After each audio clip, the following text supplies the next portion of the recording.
кинцо, привезенное на кассете с Запада. Причем совершенно какие-то невинные вещи. То есть людей реально арестовывали за то, что они устраивали у себя в квартире просмотр фильма «Эммануэль», то есть такого французского фильма с элементами легкой эротики. То есть это не какое-то там жесткое порно. Людей сажали за организацию концертов. Хотя они организовывались, я имею в виду подпольные концерты и бардов, и рок-н-ролльщиков.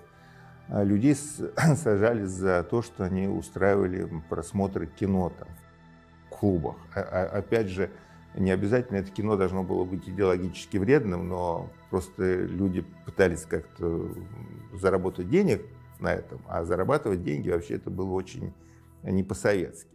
И